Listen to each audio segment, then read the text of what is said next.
natapos na natin yung ginawa natin dun sa ADB mga lot. So yung ginawa natin dyan, matte finish. Tapos pagka ganyan na yan, para siya nag-block. Ano, ganda. So ang ganda rin ng kulay na itong matte na to. So mga lot, lagi nyo nakikita sa akin, mga glossy. Ngayon matte naman tayo. Mga lot, meron tayo ngayon gagawin. So itong gagawin natin na to, na base ko na yan, no? Gagawin natin yan, matte finish. So matte naman siya, no? Matte naman siya, hindi siya makintab. So papakita ko sa inyo kung paano ko bumira ng matte finish. So titimpla tayo ngayon ng top coat na pang matte dyan. Tapos bugalan natin para makita natin yung magiging kulay niya. So birahin na natin to ng matte mga lot, para makita nyo rin kung smooth ba yung pagkakagawa ko pagka nag matte finish ako sa mga pairings. So, ito yung gagamitin natin top coat na matte. Yan, 500 ml.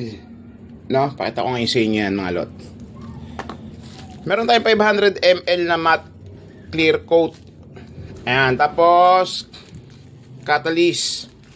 Itong 500 ml na to mga lot, sasalinan natin ng catalyst yan.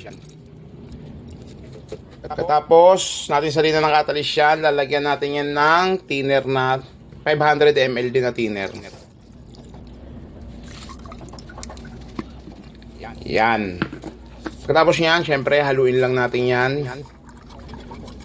So ayan na yung matte natin na top coat. Salin na natin to para makapag top coat na tayo mga lot.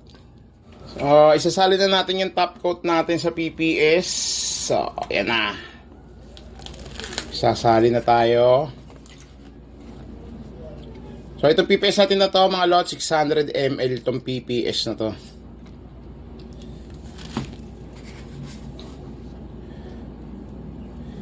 Ayan na yung matte clear coat natin. Sana maganda kalabasan na itong matte na to. Yan. Testing lang natin kung marunong tayo mag-matte.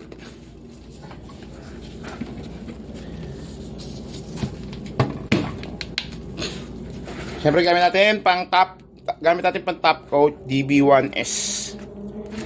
Yan, Devil Beast. So top coat na tayo mga lot.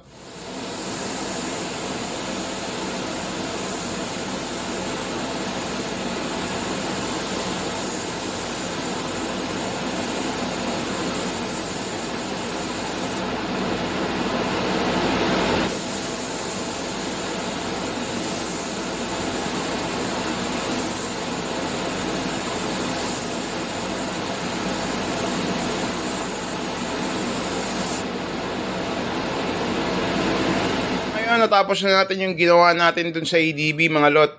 So yung ginawa natin dyan, matte finish. Ayan, pakita ko na sa inyo. So ito ngayon yung kulay niya, no? So ang gulo ng kulay na ito, hindi ko malaman kung para siyang maroon na pag tinamaan naman siya ng liwanag, para nagpupula naman siya, no? Kaya hindi ko alam kung ano itatawag ko dito sa kulay na to. Pero ang ginamit ko dito, halos parang moonlight red na pintura, no? Ngayon, nung minat ko siya, ito na yung kinalabasan na kulay. Kasi yung binigay sa akin sample nung customer, halos nilapit ko dito. Halos ganito yung kasi yung gusto niyang kulay. Pero kung mapapansin nyo, ganyan siyang kulay, oh. Tapos pagka ganyan na yan, para siya nag-black. Dark black siya, di ba? Ayan, oh. So, ang ganda rin ng kulay na itong matte na to. So, mga lot, lagi nyo nakikita sa akin, mga glossy. Ngayon, matte naman tayo. Ayan, ganyan tayo maglatag ng matte. So, pakita ko sa inyo yung lapat niyan. Ayan. So, ang ganda ng kulay na ito. Kala mo, sticker. No? Kala mo, decals lang. Pero, check nyo yung lapat niya, mga lot. Ayan, check natin yung lapat niyan. Makikita nyo yung lapat niyan. Ayan, sa ilaw, tutukan na yan. Makikita nyo yung lapat niya. Walang orange peel. No? Kung mapapansin nyo yung lapat talaga niyan dito. Ayan, walang orange peel yan mga lot. Lapat na lapat yan. Kala mo talaga binanatan ng sticker, no? So, ganyan tayo gumawa ng matte finish mga lot. So, abangan natin itong masalpak sa kaha para makita natin ng buo. Tapos, yung partner nga pala niyan mga lot. Yan, puro matte black naman.